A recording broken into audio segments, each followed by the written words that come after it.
¿Estamos todos? Sí, luego se irá uniendo gente a lo largo de la rueda que están otras historias, pero le pasamos de todas formas la grabación, ¿vale? Vale, entonces empiezo ya. Sí. Vale. Bueno, pues buenos días en primer lugar. Gracias por tener la posibilidad de volvernos, por lo menos, a escuchar a través de estos medios para hablar un poco de asuntos que nos parecía importante compartir con los medios de comunicación y la opinión pública. Son cuatro o cinco temas. Yo voy a resumir cada uno de ellos, luego, si lo consideráis, profundizamos en ellos. El primero es que, como sabéis, hemos trasladado a distintas administraciones la necesidad de que, bueno, pues nos flexibilicen la legislación y determinadas cuestiones para poder tener menos problemas a la hora de desarrollar acciones y ayudar en las consecuencias económicas de la crisis. Como sabéis, ya solicitamos y veníamos trabajando antes del estado de alarma en una flexibilización o en una condonación del principal de las huertas de la isla que nos había concedido el gobierno en su momento y al que nos teníamos que acoger obligatoriamente por sentencia judicial. En este momento comparto con vosotros que hemos trasladado a través de carta a los propietarios, expropietarios ya, de las huertas de la isla, que aún son acreedores de una cantidad de dinero muy importante a la que llamamos intereses, exactamente 12 millones de euros, de los cuales hemos podido pagar ya 2.200.000 euros. Estamos hablando de los dos ejercicios presupuestarios anteriores. En el ejercicio presupuestario del 2020, está establecida una partida presupuestaria de otro 1.100.000 euros para los intereses que cobrarían este año los propietarios de las huertas de la isla. La situación es excepcional y, por lo tanto, requiere de decisiones y de ayudas excepcionales. Por eso, en esa carta, aparte de hacer un resumen histórico del cumplimiento del ayuntamiento en este sentido, los propietarios de las huertas de la isla han cobrado hasta el momento casi 40 millones de euros.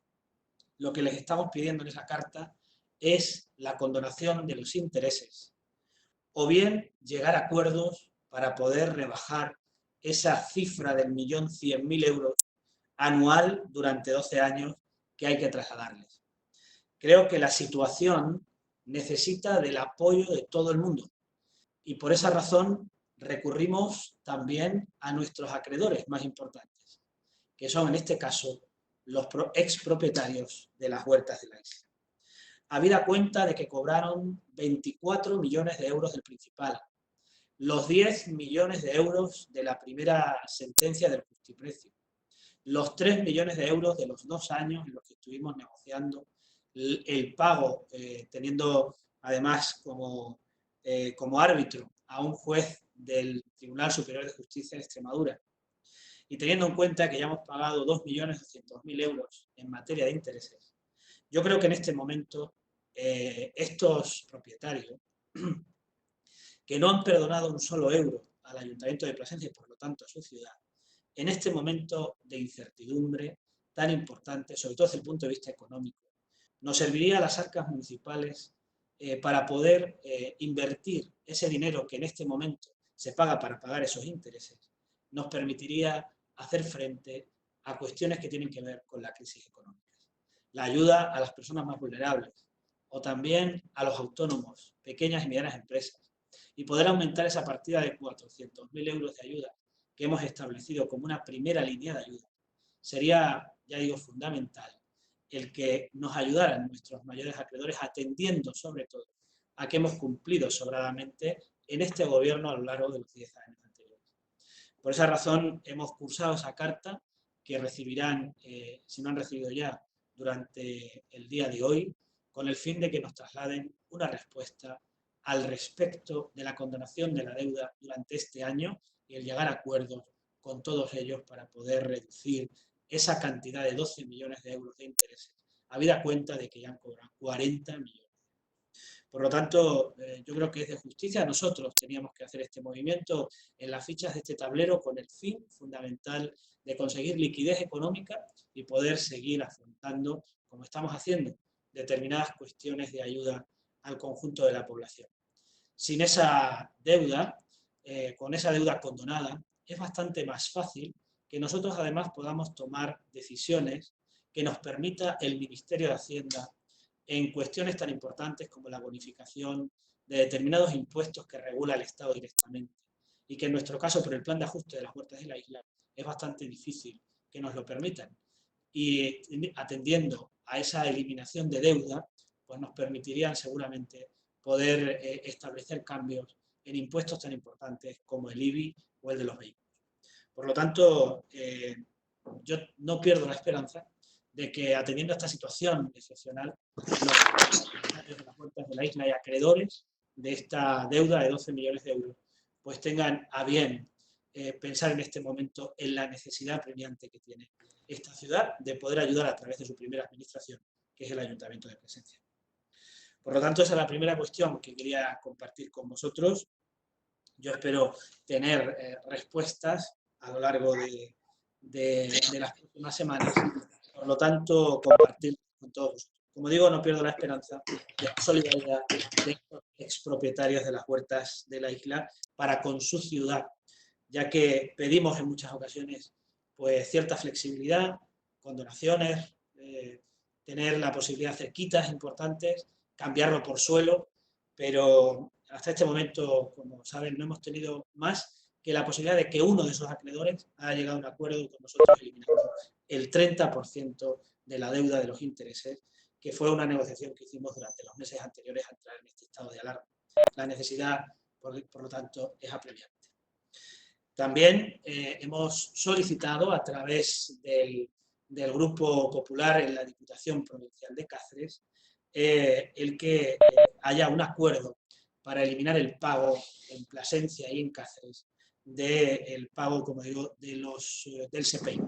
De manera que podamos también utilizar ese dinero para 1.300.000 euros para poder ayudar a las familias vulnerables, a las personas que lo necesitan, a la crisis económica, en resumidas cuentas, como una inyección económica de otro 1.300.000 euros aproximadamente, si así lo posibilita la Diputación Provincial de Cáceres. En este momento, después de haberlo solicitado durante mucho tiempo en los años anteriores, creo que es el momento precisamente de tener este gesto con las ciudades que tenemos que hacer frente a esas consecuencias de la crisis a través de nuestros propios presupuestos. En segundo lugar, quisiera hablaros del pleno, del próximo pleno. Como sabéis, estamos culminando el establecimiento de la plataforma que nos va a permitir tener ese pleno telemático. Algún grupo político haya pedido hacerlo presencial. Pedimos informe a los servicios jurídicos, Secretaría Municipal y Riesgos Laborales y lo desaconsejan. De hecho, los propios funcionarios plantean el no asistir al pleno si fuese presencial, porque es de alto riesgo aún en este momento. Atendiendo además a las normativas del Estado que han establecido conforme al teletrabajo que se plantea durante 2 meses más después del estado de alarma y del confinamiento. Por lo tanto, atendiendo a que es necesario realizarlo telemáticamente, nosotros ya estamos ultimando la plataforma. La semana que viene habrá una sesión de formación para los 21 concejales y los técnicos que nos acompañarán, en este caso el secretario municipal, el oficial mayor y el interventor. Esa formación es muy posible que se realice entre los días 6 y 7 de la semana próxima, para que el pleno se pueda convocar para el día 15. Esa es nuestra previsión temporal, que puede cambiar, puede variar en función de 2 cosas. De que haya que completar el sistema telemático de mejor manera para que no haya ningún problema, o, por otra parte, puede ser porque necesitamos los informes terminados ya de la liquidación y el extrajudicial del 18 y del 19 para llevarlo a pleno como uno de nuestros objetivos fundamentales. Por lo tanto, esos informes tienen que estar hechos realizados y complementados por la intervención. Sé que están trabajando de una manera desmedida para tener todos los cálculos del extrajudicial del 19, el del 18 está calculado, y la liquidación, de la que se van a pagar, entre otras cosas, estos extrajudiciales, que son aproximadamente 800.000 euros, es uno de nuestros compromisos con las empresas y, por lo tanto, para nosotros será fundamental llevar esos puntos de orden del día. En medio de todo esto, pues tendremos una junta de portavoces para tratar cada uno de estos temas y algunas cuestiones más que han ido surgiendo a lo largo de este tiempo. Esa junta de portavoces se podrá celebrar entre el 11 y el 12. Como digo, estas fechas son orientativas, son el calendario que nos hemos puesto nosotros. Si los informes de intervención están cumplimentados, por un lado, y la plataforma está definitivamente definida, pues podremos realizar el pleno el día 15 de mayo, además como un pleno ordinario, sería el pleno ordinario correspondiente al mes de abril. Entre otros puntos del orden del día en ese pleno, aparte de los extrajudiciales, la liquidación del presupuesto, se adjudicará definitivamente el contrato de suministro eléctrico, uno de los contratos para nosotros más importantes, más cuantiosos y además que nos permite también saber que tendremos un importante ahorro en este servicio. Por lo tanto, es una cuestión que podríamos llevar a pleno y que, por ser un servicio esencial, además, el suministro eléctrico de la ciudad, pues lo vamos a llevar en este orden del día. También las alegaciones presentadas a la RPT, porque el presupuesto no tuvo alegaciones, por lo tanto se elevó a definitivo hace unos días, pero sí hay que resolver una serie de alegaciones presentadas a la RPT del 2020 y con esto se aprobará de manera conjunta y se elevará definitivo el presupuesto de manera global. La RPT y sus alegaciones, pues ya os trasladará el concejal de Recursos Humanos, que trabaja ya en ello con el Departamento de Personal, cuáles son, en qué consisten y cuáles son las resoluciones al respecto a lo largo de los próximos días, cuando ya estén culminados los informes que está realizando, como digo, el Departamento de Recursos Humanos. Esos son, como decía, los puntos más importantes, aparte de otros que son necesarios llevar, pero que son de información al Pleno, de cuestiones que han ido surgiendo, consecuencia de la crisis de la pandemia. En tercer lugar, sabéis que uno de nuestros anhelos más importantes era derribar definitivamente las casas del puente de Trujillo. Esos edificios que estaban sujetos a una sentencia judicial por la cual había que pagar a los propietarios de 2/3 del edificio. Como todos sabéis, pues, culminamos esa parte con mucho trabajo. Era una expropiación que se había iniciado antes de llegar nosotros al gobierno. Nosotros lo hemos podido culminar. También la adquisición de los locales de abajo a través de un justiprecio. Eran 3 con 2 propietarios. Y estábamos en el punto de, evidentemente, tener el deseo, definitivamente, ya siendo municipales los edificios, de poder derribarlo para continuar, además, una de las fases más importantes tras la primera fase de construcción del aparcamiento de Eulogio González, del puente de Trujillo, que era el adecentamiento de todo el entorno del puente de Trujillo. Este era uno de los puntos más importantes, el derribo de estas casas, que se sustituirán en el futuro con ese proyecto en una zona verde y de ocio que puedan compartir y disfrutar los placentinos a orillas del río Jerte. Bien, pues nuestro principal problema es que eran 60.000 euros el proyecto inicial de derribo y haciendo cambios en el proyecto de derribo hemos podido reducirlo a una cifra de 27.400 euros y ha sido adjudicado a una empresa placentina por un valor de 23.000 euros. Por lo tanto, y culminado ya este procedimiento, podemos ya decir que la semana próxima se iniciará el derribo de esta manzana, que además cambiará completamente la imagen de nuestra ciudad y recuperaremos la imagen que tenía Plasencia, pues aproximadamente a principios del siglo XX, con la visión del conjunto histórico-artístico de la ciudad completa desde la entrada sur, desde la Avenida España y el puente de Trujillo. Por lo tanto, cumplimos el requerimiento además que el plan establece para este espacio, ¿no?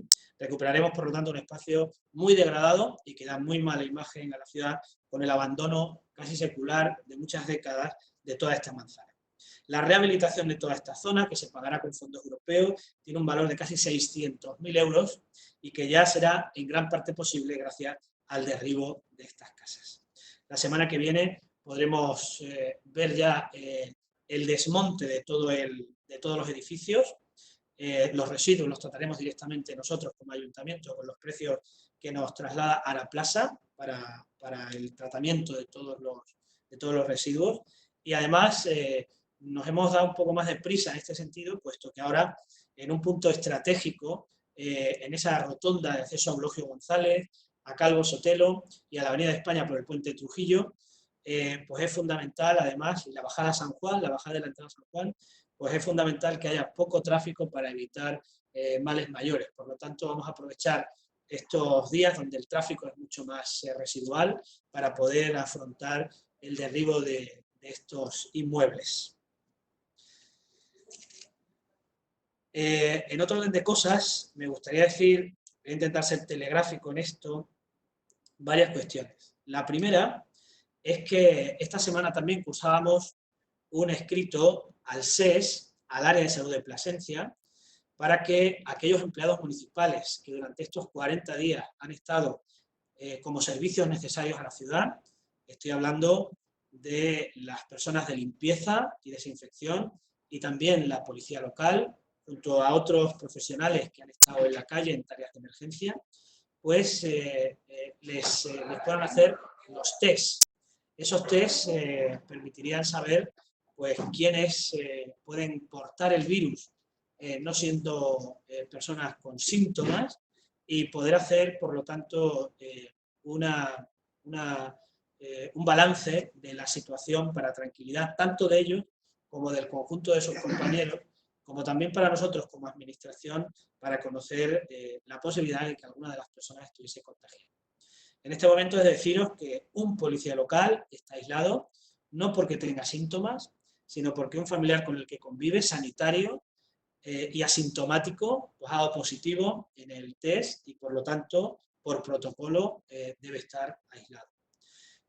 Nosotros tenemos un alto índice hasta el momento y sin hacer pruebas, como estoy diciendo, un alto índice de negativos, porque en este momento nadie de la plantilla ha dado negativo. Han estado aislados por protocolos, algunos de ellos por contacto con personas que sí eran positivos, pero en ningún momento hemos tenido personas contagiadas. Ahora bien, yo creo que es necesario, llegado a este momento, hacer esos test en este personal de primera necesidad, ya digo, la policía local y también el conjunto del resto de profesionales que son de primera necesidad, como son limpieza, desinfección y otros tantos.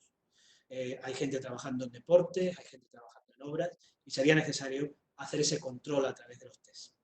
Nosotros además en esa carta hemos ampliado la posibilidad de que esos test también se realicen en el resto de cuerpos y fuerzas de seguridad, en este caso la Policía Nacional y la Guardia Civil. Nos hemos permitido esa licencia, puesto que la coordinación es absoluta entre los tres cuerpos y por lo tanto el contacto directo de los tres es muy habitual y muy cotidiano, por lo que se hace necesario también que estos otros dos cuerpos estatales de cuerpos y fuerzas de seguridad del Estado pues tengan la posibilidad también de tener esos test, no solo para aquellos que tienen síntomas, sino hacer de manera general los test.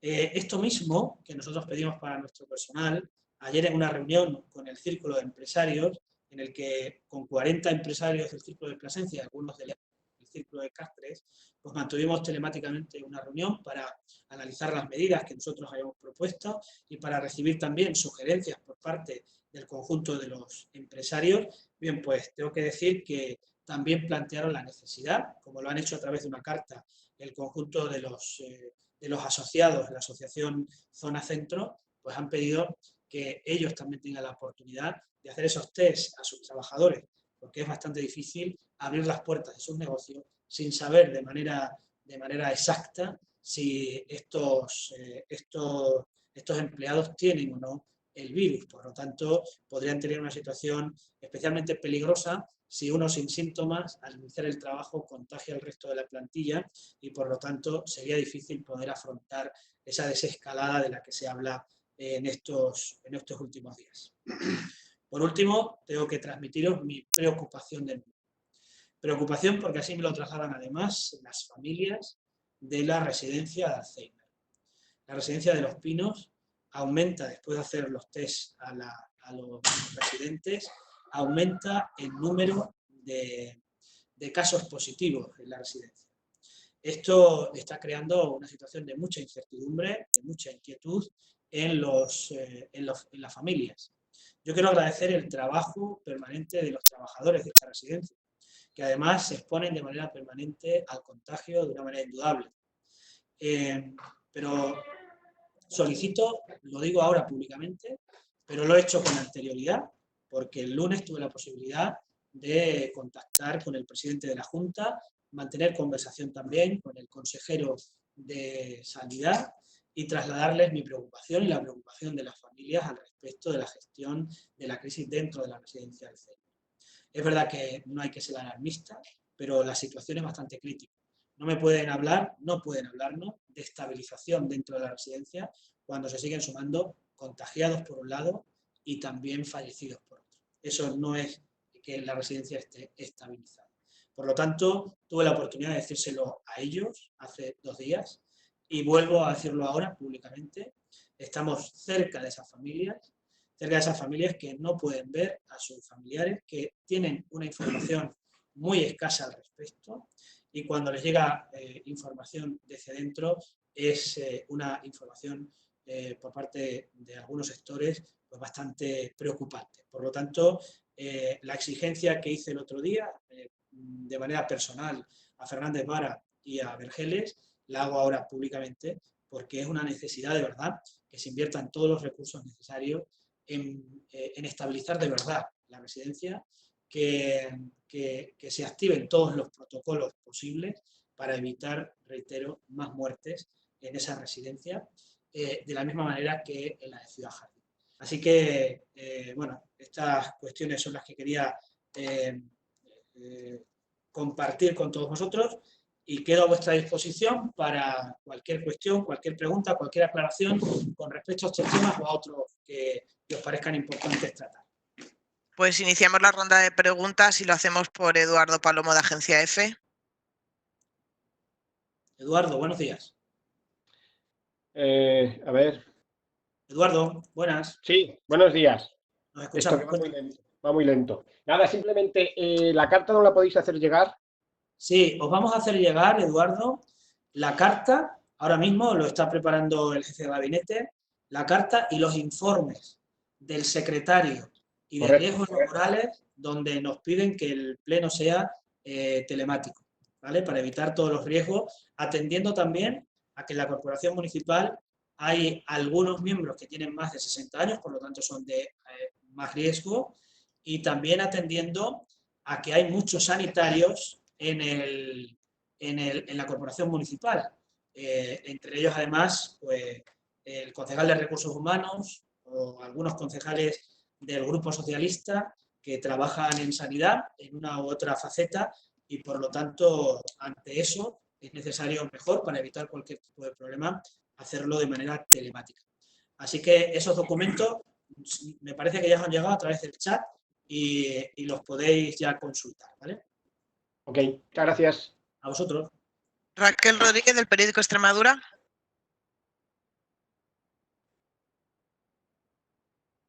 Buenos días. Hola, Raquel. Yo tengo varias preguntas. Cuéntame. A ver, quería saber, primero, ¿cuántos edificios se van a demoler junto al Puente Trujillo? Porque no tengo clara la cantidad. Vale. También quería saber si se han puesto alguna multa por el tema de la salida de los padres con niños, sí. Y si de cara a la posibilidad de salida de familias este fin de semana, si se mantiene el tema de 1 kilómetro o se puede ir a la presa, se puede ir al Corchero o a alguna otra zona verde. Y por último, quería saber cuál es el estado de salud actual del concejal de Recursos Humanos, porque lo último que se sabía era que estaba aislado, no sé si a la espera de pruebas, y bueno, por saber un poco su estado. Nada más. Bien, pues mira, varias cosas.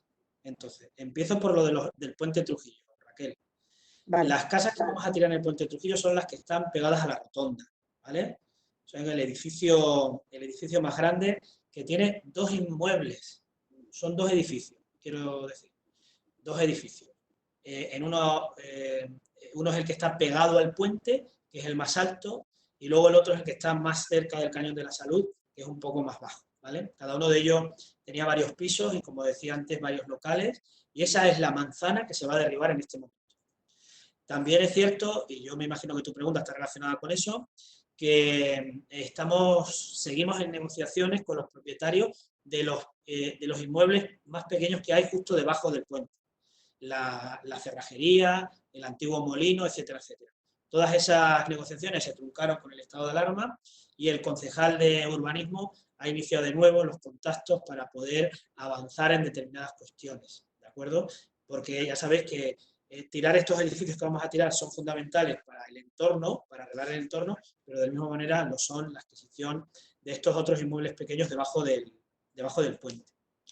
En cuanto al fin de semana, mirad, tenemos el gran problema de que el decreto que establece las distintas normas que hay que tener para esa salida no está publicado, o al menos yo no tengo conocimiento de su publicación.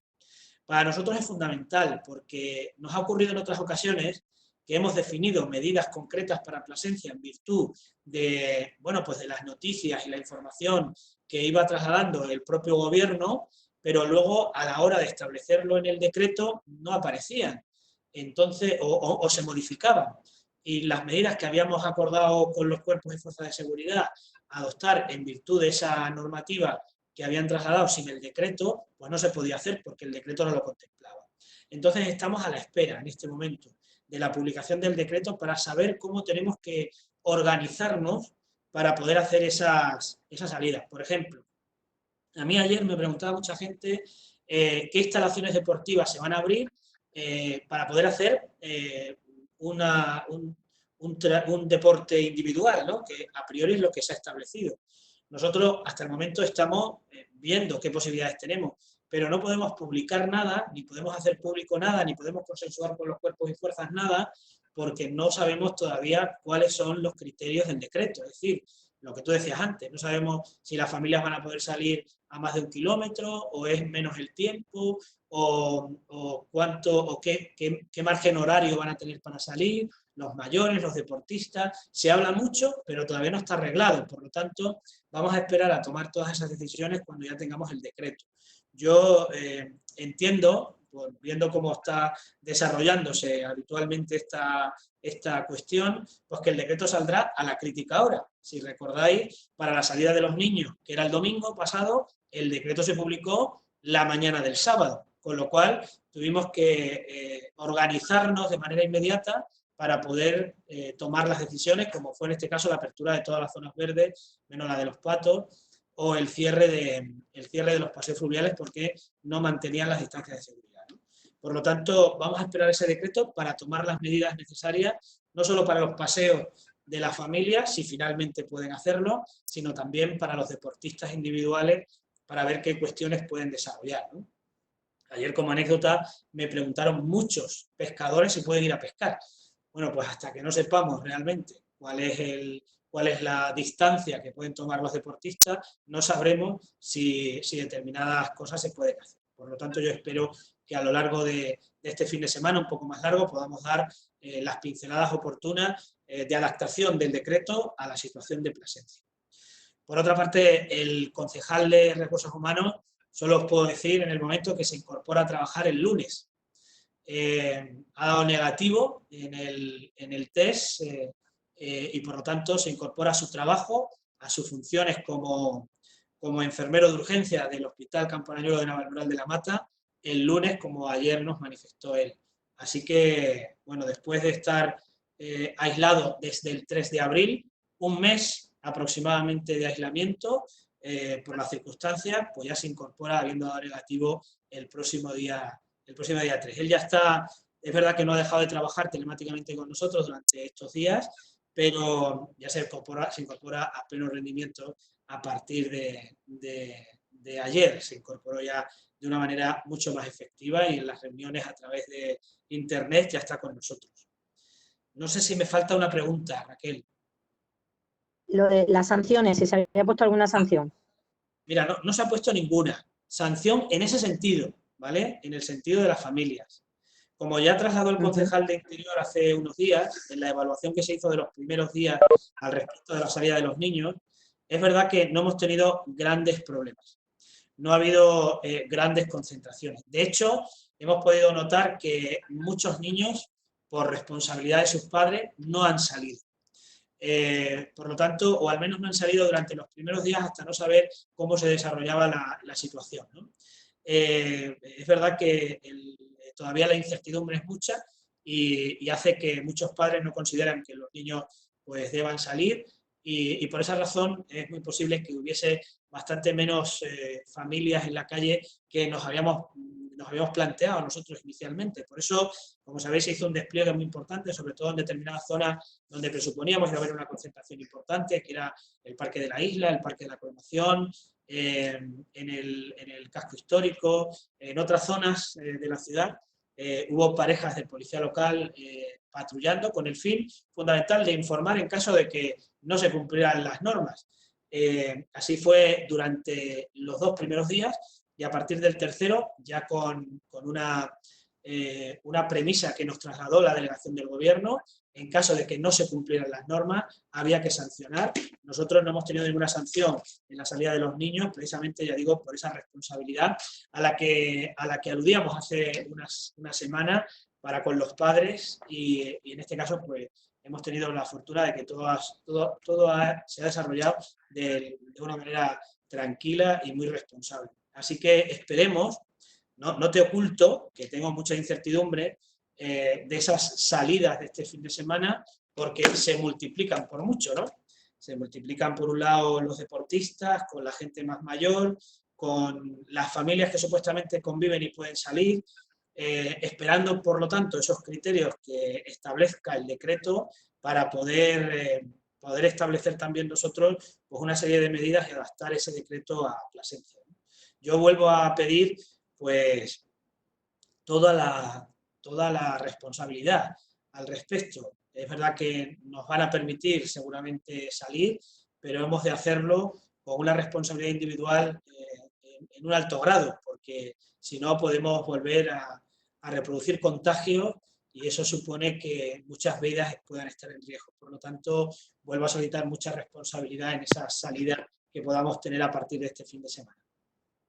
Esperanza Rodríguez de Canal Extremadura Radio preguntaba también que cómo iban a ser los paseos a partir del sábado, que yo creo que ya está contestado, y si se estudia la posibilidad de ampliar el espacio de terraza a los bares. Mira, nosotros también, la Concejalía de Interior está viendo esas posibilidades, tanto el adaptar los espacios de terrazas como adaptar los espacios para los peatones con el fin de que se cumplan las medidas reglamentarias de seguridad, que son ese distanciamiento de 1,5 metros, 2 metros aproximadamente.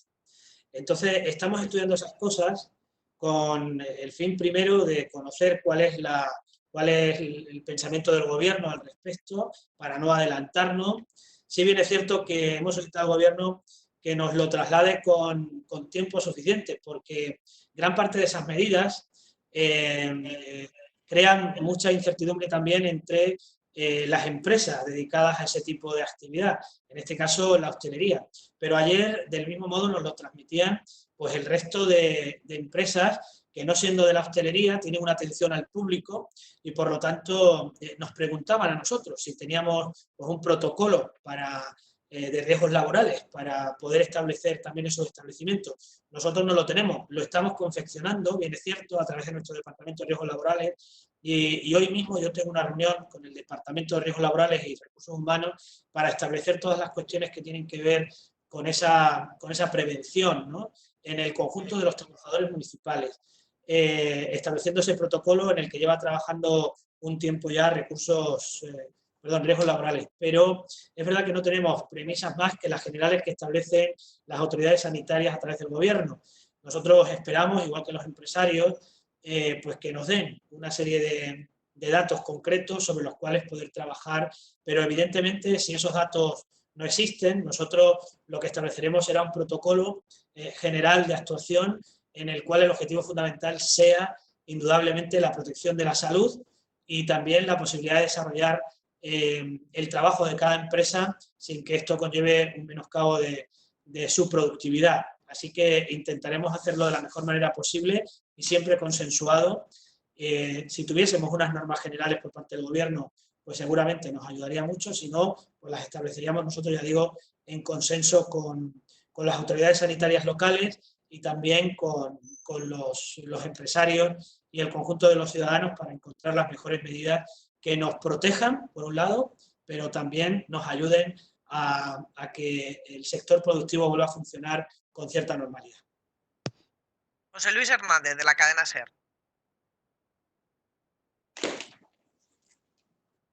Buenas tardes. José Luis, no tienes el sonido ahora. ¿Ahora? Ahora Sí. te oigo. Vale. Perdón, me he incorporado tarde por otra reunión. Lo mismo, soy redundante sobre su exposición inicial. Se ha pedido la condonación y el retraso de deuda tanto a los propietarios como al Ministerio, como a Diputación Provincial. ¿Se ha planteado el Ayuntamiento también, al igual que ya ha anunciado la ciudad de Cáceres, que el plan Reactiva de Diputación de Cáceres llegue a la ciudad? Es una de las peticiones que se ha hecho a través del Grupo Popular de la Diputación. José Antonio Hernández ha trabajado durante estos días como diputado en esa institución y representando de una manera especial al Partido Judicial de Plasencia, de esta ciudad, que conoce muy bien además. Pues otra de las peticiones que se han hecho, aparte de condonar no solo la deuda, sino los pagos anuales del SEPEI, para que nosotros directamente podamos utilizar ese dinero en ayudas concretas a la ciudad, pues se ha solicitado también que los distintos planes que tiene la Diputación sean también abiertos a las ciudades que no tenemos esa posibilidad, que somos los mayores de 20.000 habitantes, Cáceres y Plasencia. No solo el plan Activa, sino otras muchas medidas que adopta la propia Diputación y que habitualmente de manera injusta, pues Plasencia y Cáceres no están incluidas. Por esa razón, ya digo, el grupo de la Diputación lo va a trasladar a petición nuestra, evidentemente, para que podamos tener pues el mismo grado de justicia que cualquier otro ciudadano de la provincia de Cáceres. Y luego una cuestión sobre fondos europeos, porque está avanzando ya 2020, hay muchos proyectos que todavía no están culminados. ¿De qué manera ha dicho la Unión Europea qué va a pasar con esos proyectos? ¿Va a haber moratorias? ¿Se tienen que culminar? Todos se prorrogan. Todas las convocatorias se paralizaron con el estado de alarma. El Ministerio de Hacienda y la Unión Europea nos permiten tener durante este tiempo cierta flexibilidad para poder contabilizar todo este tiempo. Además, nosotros las obras de los fondos europeos, como el resto, las paralizamos los primeros días, aun no siendo obligatorio que la construcción parara por una cuestión de seguridad, atendiendo a la situación del país. Por lo tanto, ha sido flexible en eso la Unión Europea y nos prorroga todas las obras y las convocatorias en las que estábamos inmersos, no solo en aquellas obras que se estaban realizando, sino también en aquellas que se estaban licitando. Por ejemplo, el Res.es se estaba licitando y esas convocatorias también se han prorrogado para poder hacerlo de la mejor manera posible y no tener problemas, ¿no? Algunas tenían que estar ya resueltas, pero debido al estado de confinamiento se paralizaron y se prorrogan todos los procedimientos. Eso nos va a ayudar, evidentemente, con una serie de documentos que justifiquen que nosotros hemos paralizado las obras por cuestiones de seguridad. Recordad que, por ejemplo, en este momento, ni pabellones militares ni Velázquez, el aparcamiento, están en funcionamiento por una cuestión también de seguridad. Por lo tanto, todo eso, a través de los informes de los técnicos, nos posibilita, trasladándolos a la Unión Europea y al Ministerio de Hacienda, poder prorrogar las semanas correspondientes para esa obra. Gracias. Ana Belén Hernández, del Diario Hoy. Hola, buenos días. Ana, buenos días. Buenos días. Quería saber lo que se ha pedido en concreto a los propietarios, expropietarios de las huertas, es que perdonen el 1.100.000 o los 10 millones. Bueno, yo en principio le hemos pedido que nos condonen la deuda completa, que son en este caso 10 millones de euros, habiendo cobrado 40, como digo. Esa es la petición, como hemos hecho al Ministerio de Hacienda, la condonación de los 24 millones de euros, para que el año que viene no tengamos que empezar a pagar 3,5 millones de euros en concepto de ese crédito.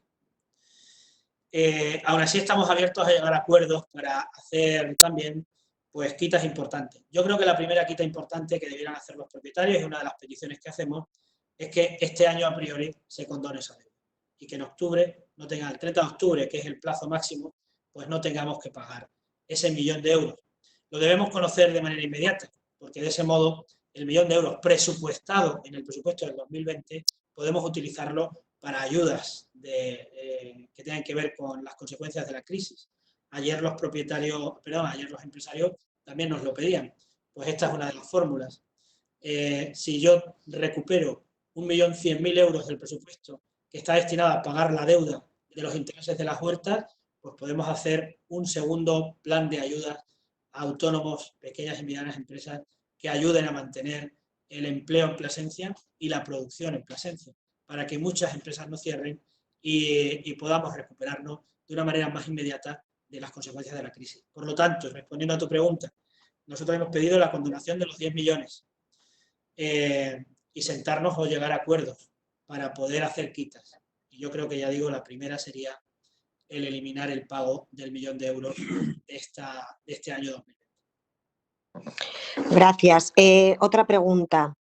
En el caso de los niños y la gente del deporte, los ancianos, cierto es que no hay decreto todavía que lo especifique, pero también que la Junta ha dicho que son los ayuntamientos los que tienen que establecer los espacios y que se sumaran a la recomendación que han hecho de establecer horarios.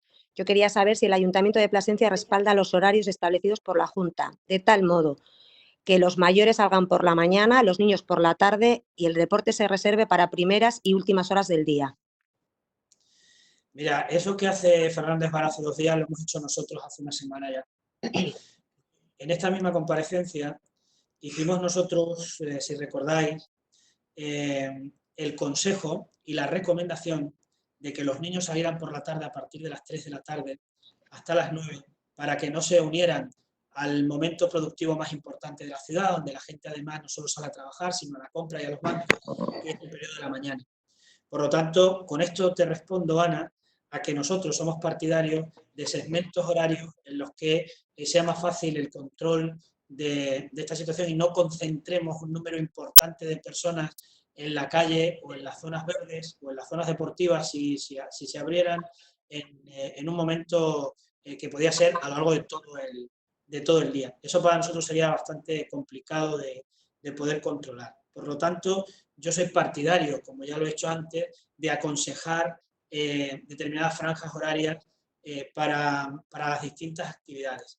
Ahora bien, es verdad que nosotros, como hicimos también hace una semana, pues concretamos los espacios que abríamos en virtud también de un criterio fundamental que el Gobierno había establecido en el decreto, y es los niños y el mayor que les acompaña no pueden irse más lejos de 1 kilómetro para hacer ese paseo, ¿no? Por lo tanto, nosotros, en virtud de ese criterio, establecimos la apertura de las zonas verdes cerradas, en este caso, como la más importante, la isla. Vuelvo a decir, por lo tanto, que nosotros somos partidarios de abrir espacios que se puedan controlar, pero en virtud de un criterio inicial que nos traslade el Gobierno. Si esos paseos y ese deporte se puede efectuar solo a 1 kilómetro, pues por lo tanto las medidas y los espacios serán diferentes, así se pueda abrir 3 o 4 kilómetros. Por esa razón digo que estamos esperando a que llegue ese decreto, nos establezca un poco los criterios generales y en base a eso nosotros podamos definir las franjas horarias en las que poder salir y también los espacios que podemos abrir, en este caso sobre todo de manera especial deportivo, para poder realizar esa práctica deportiva. Además, yo este tipo de cuestiones intento siempre que sea que sea consensuado con la Policía Nacional y la Policía Local. Y en este caso también con la Guardia Civil, porque la Guardia Civil, si el decreto establece que podemos irnos al pantano o podemos irnos a Valcorchero por los espacios que nos indique el decreto del Gobierno, pues será fundamental el control de esos espacios por parte del cuerpo más responsable y con más competencia, que es la Guardia Civil, ¿no?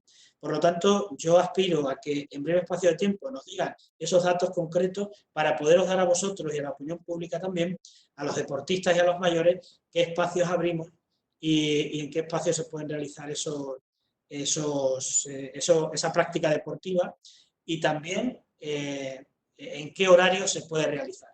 Yo me parece, reitero, es coherente y de sentido común el establecer franjas horarias, pero ya digo que no es una cosa que nos diga a nosotros Fernández Vara, porque ya lo hicimos hace una semana con la salida de los niños. Vale, entonces mañana a priori nos podría comunicar qué espacios y qué horarios se supone, porque esto empieza el sábado, ¿verdad? Yo espero que, claro, como lo publica el Gobierno a la crítica ahora, pues nos queda luego un espacio muy pequeño. De todas maneras, bien es cierto que para nosotros, nosotros conoceremos la realidad de ese decreto, podremos tomar medidas, pero nosotros ya estamos reflexionando sobre qué hacer con distintas instalaciones deportivas, con distintos espacios. Pero necesitamos eso. Y por mi parte, sería poco adecuado, poco didáctico, trasladar a la opinión pública, pues vamos a abrir la ciudad deportiva, cuando luego no se va a permitir abrir la ciudad deportiva. ¿Me explico, Ana? Entonces, prefiero ser muy prudente, y cuando me digan, oye, pues no se puede salir a más de tanto, los deportistas no pueden ir a más de tanto. Bueno, pues entonces ya establecemos, el deporte que se puede realizar es el deporte individual. ¿Pero a qué llamamos deporte individual? Al que corre, al que no corre. O también es un deporte individual. Porque así se ha establecido en muchos momentos a través de los medios de comunicación y a través de tenistas muy famosos, ¿no? Por lo tanto, vamos a esperar a esto por prudencia y por no crear expectativas que luego no. Vale, y la última, por favor. ¿Puede ser la última? No, la que tú quieras. En principio la última. Respecto al estudio de medidas para facilitar el tránsito a los peatones, a la que se ha referido antes, yo quería saber en concreto qué se está estudiando. El habilitar más calles sin tráfico, el eliminar aparcamientos en calles para garantizar la seguridad, la distancia de seguridad. Si me puede explicar un poquito qué es lo que está estudiando el Ayuntamiento de Plasencia. Lo está haciendo en este momento, es un estudio del que no te puedo dar detalles, pero lo está haciendo la Policía Local. Está viendo dónde hay más problemas en el cruce de peatones, sobre todo atendiendo a que hay zonas en las que hay unos acerados anchos. Nosotros, como sabéis, hicimos una obra ejemplar en Sor Valentina Mirón, donde pusimos acerados muy anchos, donde, por ejemplo, no es necesario tomar ninguna medida al respecto, pero sin embargo hay otras calles donde pues quizás es necesario tomar determinadas medidas. Eso es lo que está viendo la Policía Local ahora, y es muy posible que la semana que viene ya podamos avanzar en virtud de lo que establezca el Gobierno en ese decreto, determinadas cuestiones al respecto. Nosotros, nuestro principal objetivo, como decía antes, es salvaguardar la salud y la integridad del que salga a la calle. Pero del mismo modo tenemos que intentar salvaguardar que la movilidad en la ciudad sea la adecuada, y no creemos un problema añadido que en este momento no existe, ¿no? Por lo tanto, equilibrar esas cuestiones no son fáciles, y por eso desde la Policía Local estamos viendo cuáles son esas cuestiones de movilidad que son importantes para poder cumplir los dos objetivos, ¿de acuerdo?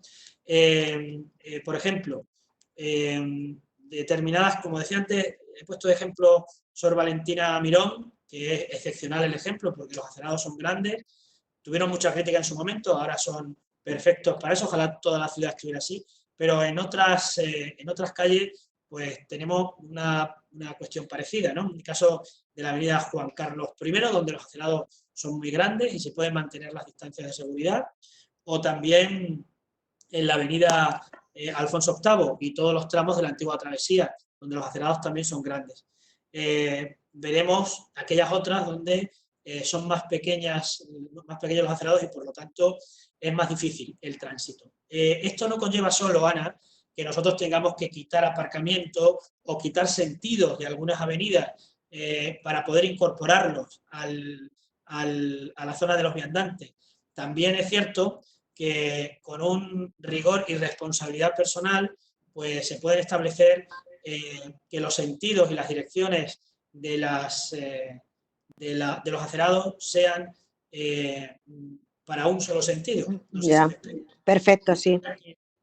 Un agente para subir Ronda El Salvador vaya por la derecha y el que baje por la izquierda. Pero ya digo que todo eso se está estudiando en virtud también de la posibilidad de que todos podamos cumplir esa norma. ¿De acuerdo? Por eso, esto lo digo sobre todo por tranquilidad, que si yo digo que voy a quitar aparcamiento, pues la gente se tirará de los pelos en muchas ocasiones, y lo que pretendemos, ya digo, es mantener el equilibrio de las cuestiones.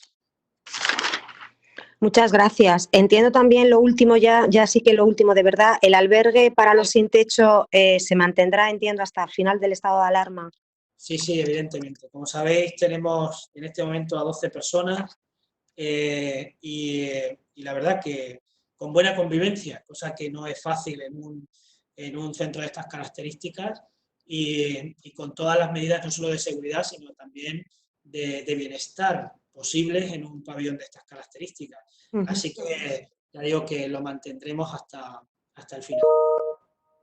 Muchas gracias. A vosotros. Yo no sé si alguien más quiere hacer alguna pregunta que falte. Y si no, pues damos por terminada la rueda de prensa. Muchas gracias, jóvenes. Gracias, hasta la próxima. Bueno, el sonido hoy mucho mejor, ¿no?